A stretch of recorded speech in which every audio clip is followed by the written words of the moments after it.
Hello बच्चों, कैसे हैं आप लोग। आशा करता हूं कि आप हमारे चैनल से लगातार जुड़े हुए होंगे।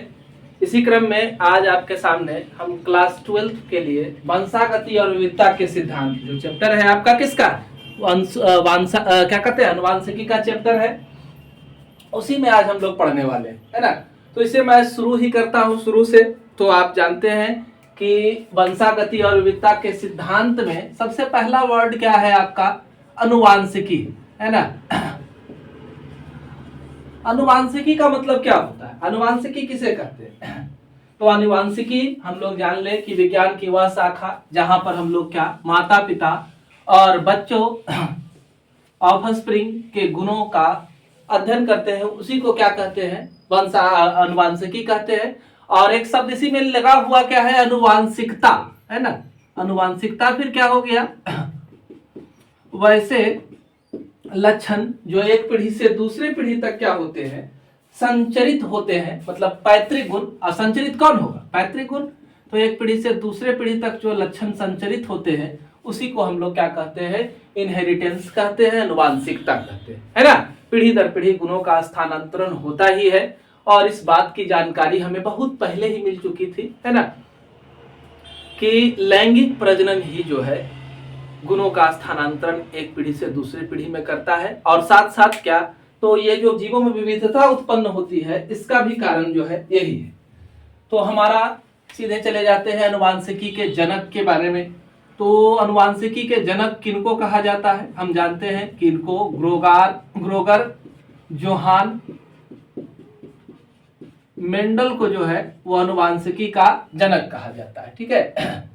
तो इनको आखिर फादर ऑफ जेनेटिक्स कहा ही क्यों जाता है, तो इन्होंने बहुत सारा खोज किया, है ना। अनुवांशिकता के संबंध में ढेर सारे खोजों को इन्होंने पूरा किया। तो खोज जो ये किया वो किस पर किया, तो इन्होंने अपने खोज के लिए चुना था किसको, मटर के पौधे को, और मटर पर ही इन्होंने अपना प्रयोग किया। अब ये ग्रोगर जोहान मेंडल जो है वो हैं कौन, इनके बारे में थोड़ा सा हम लोग जानते चलते हैं।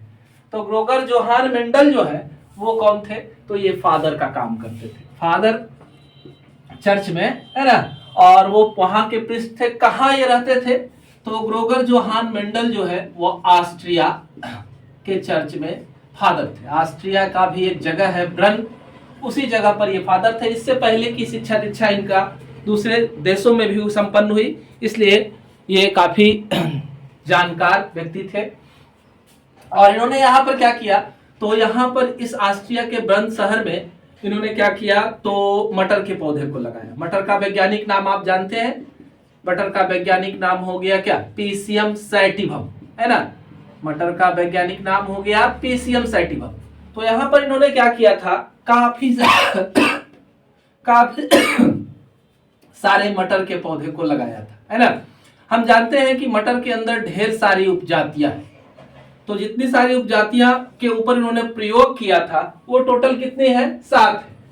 तो इसमें क्या है, तो जैसे मान लीजिए गोल और झुर्रीदार बीज वाला, कोई किसी का बीज जो है पीला था, है ना, और किसी का बीज क्या था, हरा था।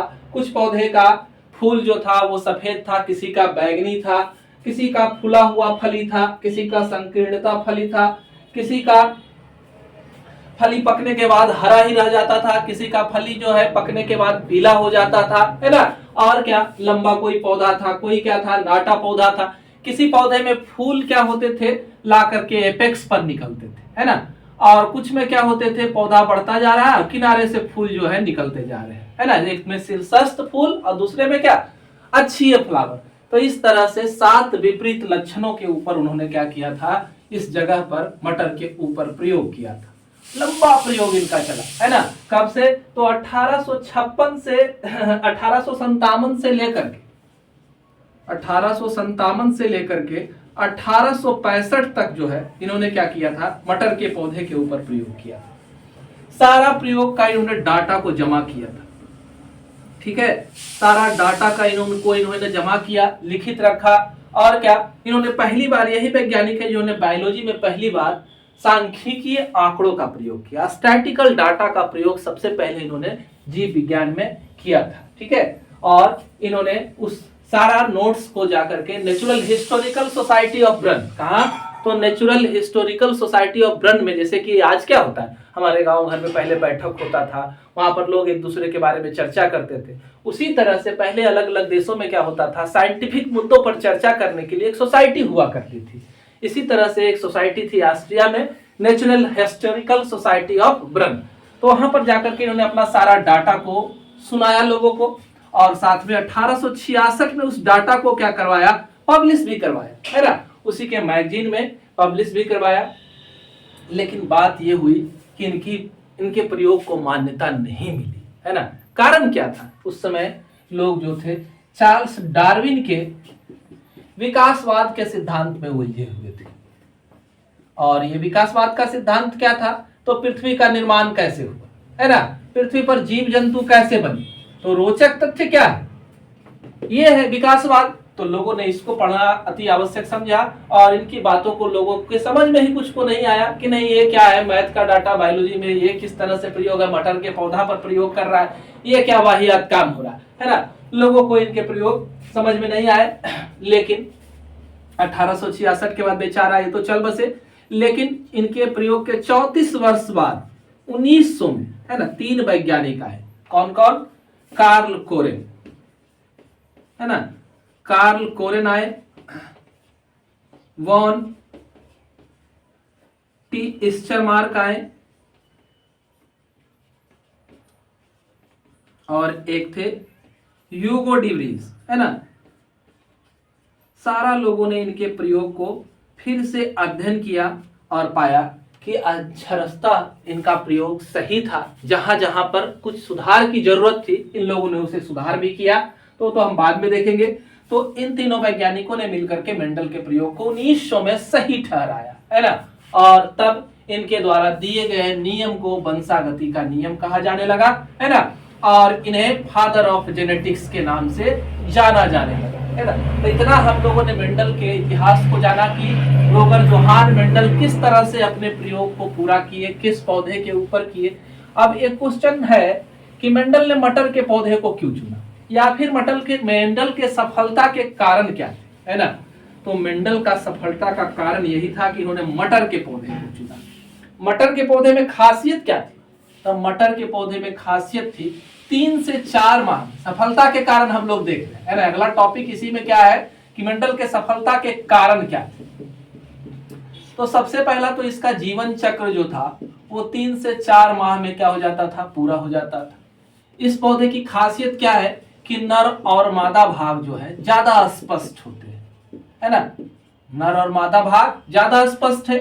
अब ये फ्लावर कैसा है, तो ये द्विलिंगी है, मतलब एक ही पुष्प में नर और मादा दोनों मिल जाते हैं, ठीक है। साथ में ये पौधा जो है लिंकेज को लिंकेज को ज्यादा प्रदर्शित करता है। 7 लिंकेज ग्रुप इसमें है, इसलिए कोई अलग तरह का कैरेक्टर बन नहीं पाया, प्रयोग में आसानी हो गई। तो ये सब गुण था जिसके वजह से मेंडल क्या हुए, सफल हुए, ठीक है। मेंडल के सफलता के कारण को हम लोगों ने देखा। अब ये जो काम कर रहे थे ग्रोवर जोहान मेंडल, है ना, तो ये जो काम कर रहे थे किस आधार पर काम कर रहे थे, तो इन्होंने क्या किया, संकरण की नींव डाली। क्या नींव डाली, संकरण की। संकरण आखिर क्या है, इसे हम लोग क्या कहते हैं, हाइब्रिडाइजेशन कहते हैं। तो ये हाइब्रिडाइजेशन क्या है, तो इसमें क्या करना है, तो ये किए थे क्या, वही सारा प्रोसेस को हम लोग देख रहे हैं। तो मान लीजिए एक पुष्प है, इस पुष्प में नर और मादा भाग को हम दिखा रहे हैं, तो ये नर और मादा भाग है। इसी तरह से एक और मटर का पौधा ले लेते हैं, है ना। तो अब इन्होंने क्या किया, इनकी इच्छा थी कि मान लेते हैं ये लंबा वाला पौधा है और ये नाटा वाला पौधा है, तो ये चाह रहे हैं कि इस दोनों पौधा को आपस में क्रॉस कराया जाए।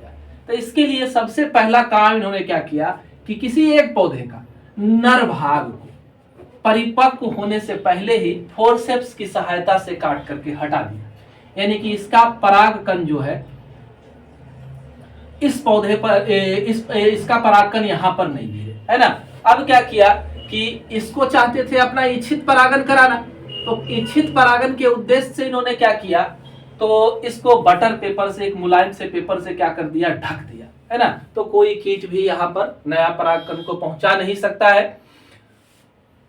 इस प्रक्रिया को बैगिंग कहते हैं। अब ये जो हमारा नर भाग को काट करके हटा दिया गया है ना, तो नर भाग को परिपक्व होने से पहले काट करके हटा देने की प्रक्रिया को क्या कहते हैं, विपुंसन कहा जाता है ना। नर भाग को परिपक्व होने से काट कर हटा देना पहले, है ना। दूसरा क्या है, बैगिंग, मादा भाग को परिपक्व होने, ये वर्तिकाग्र वाला हिस्सा है, तो इसको परिपक्व होने से पहले ही क्या कर दिया गया, ढक दिया गया मादा भाग का, है ना। और फिर जब इच्छित परागन की आवश्यकता थी, हम चाह रहे थे कि ये वाला परागकण यहाँ पहुंचे, तो इसको उखाड़ करके फिर से परागकण को गिरा करके फिर से वापस बैगिंग कर दिया गया। तो इस तरह के पूरी प्रक्रिया को ही क्या कहा जाता है, हाइब्रिडाइजेशन। और साथ में ये क्या करते थे, यहाँ टैगिंग करते थे, नामाकरण, ये कौन सा पौधा है, तो ये लंबा वाला है, तो यहाँ लेबल लगा देंगे वो कि ये लंबा वाला है, यहाँ है ना नाटा वाला का लेबल लगेगा, जिससे कि कंफ्यूजन ना हो, प्रयोग गड़बड़ाए नहीं हमारा। तो इस तरह से इन्होंने प्रयोग किया था, ठीक है। मेंडल का जो प्रयोग है, सफल होने के भी कई कारण होते हैं। जैसे मेंडल जो काम करते थे, वो क्या करते थे, पहली बार एक बार में एक ही क्रॉस को कराते थे, मतलब एक ही लक्षण के आधार पर वो क्रॉस कराते थे, ठीक है, जिससे कि कंफ्यूजन ना हो, गड़बड़ी ना हो, प्रयोग आसानी से संपन्न हो जाए। जैसे इसके लिए आप देखें, एक शब्द उन्होंने दिया, एक संकर क्रॉस, मोनोहाइब्रिड क्रॉस जिसे कहते हैं, है ना। तो एक संकर क्रॉस क्या है, अगर पौधे में ढेर सारा लक्षण, जरूरी नहीं है कि अगर पौधा लंबा है तो उसमें पीला फूल नहीं, बैगनी फूल नहीं होगा, पौधा का फली का आकार क्या होगा, तो उससे उनको लेना देना नहीं था।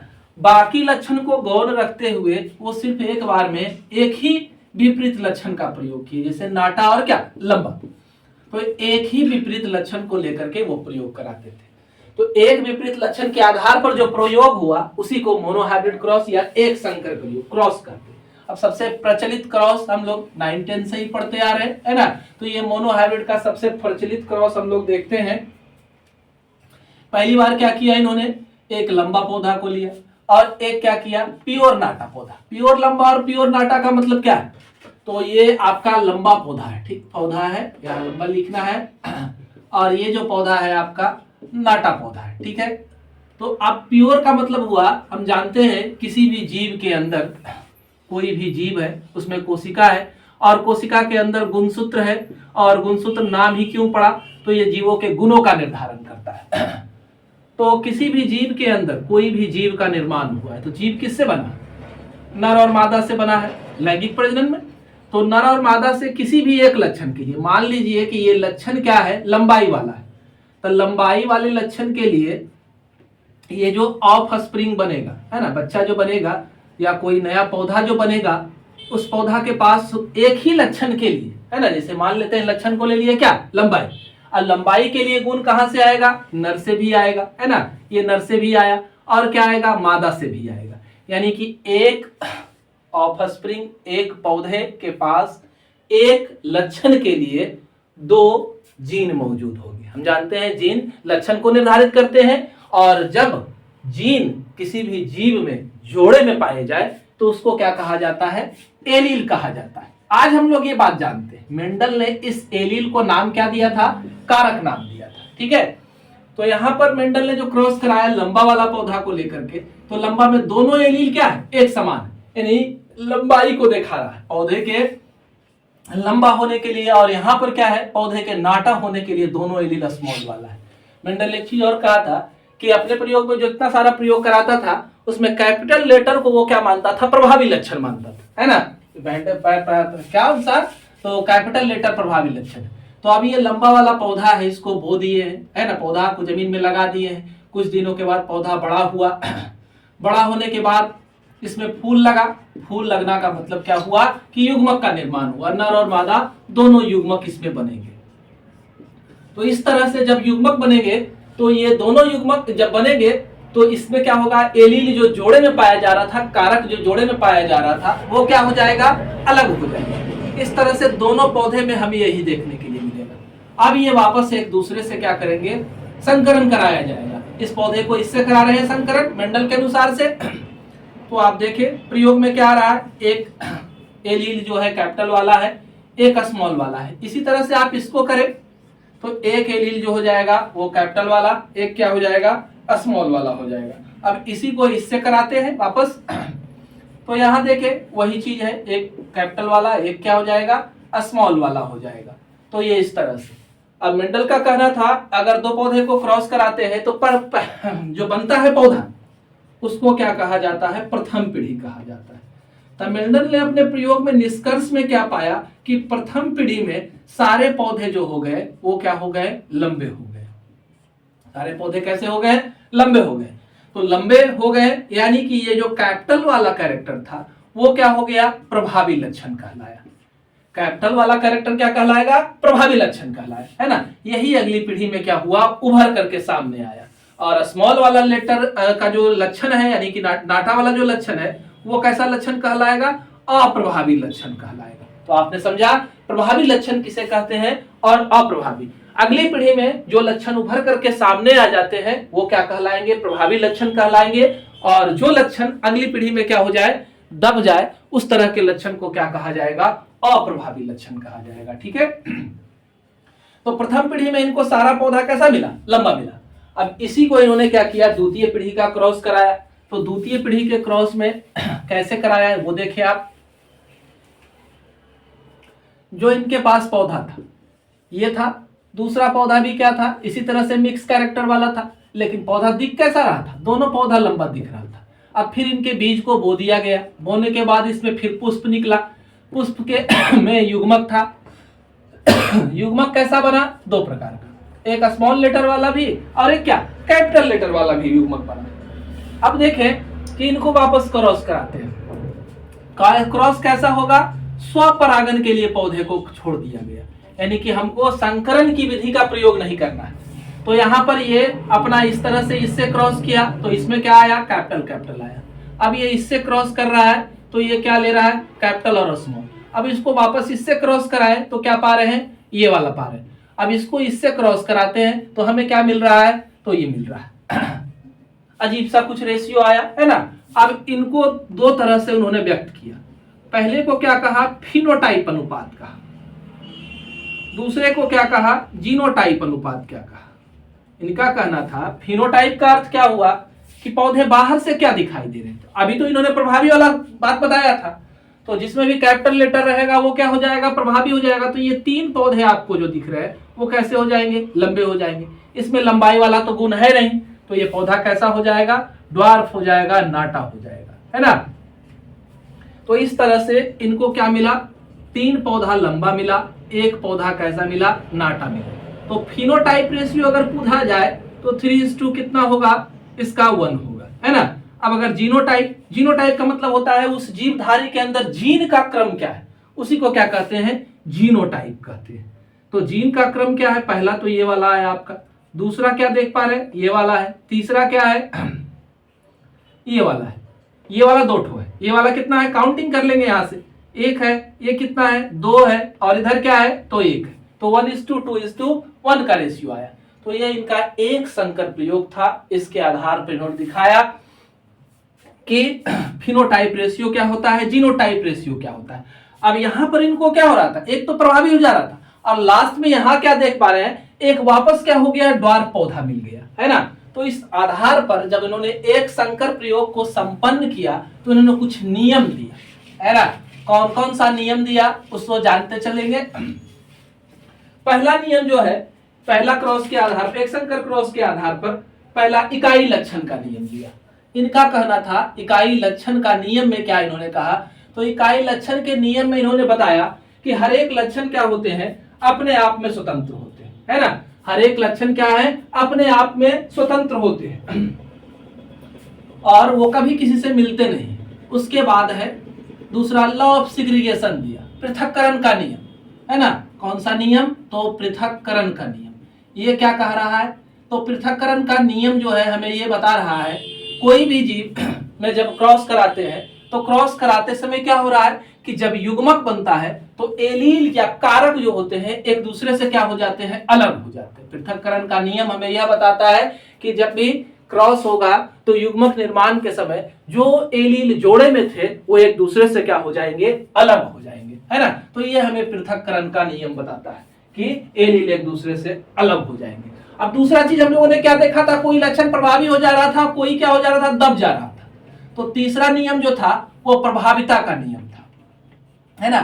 क्रॉस के अनुसार से कुछ लक्षण जो है एक पीढ़ी में उभर करके सामने आ जाते हैं, तो वह नियम क्या कहलाएगा, प्रभाविता का नियम कहलाएगा। और जो लक्षण अगली पीढ़ी में उभर के नहीं सामने आते हैं वो दबे हुए लक्षण, अप्रभावी लक्षण कहलाएंगे। इस तरह से इन्होंने क्या दिया, 3 नियम दिया। इकाई लक्षण का नियम, हर एक कैरेक्टर अपने आप में क्या है, स्वतंत्र है। और पृथक्करण का नियम, युग्मक बनते समय ये जो है एलील जो है, कारक जो है वो क्या हो जाते हैं, अलग हो जाते हैं। और प्रभाविता का नियम क्या बनाता है, जब क्रॉस होता है तो कुछ गुण एक पीढ़ी में स्वतंत्र रूप से प्रकट होते हैं और कुछ गुण जो है दबे हुए रह जाते हैं। लगातार हम आपके सामने नए नए वीडियो लाते रहेंगे। अभी तक अगर आपने हमारे चैनल को सब्सक्राइब नहीं किया है, चैनल को सब्सक्राइब करेंगे, बेल आइकॉन बटन दबाएंगे, जिससे हमारे वीडियो के नए नए नोटिफिकेशन आप तक पहुंचते रहेंगे। धन्यवाद।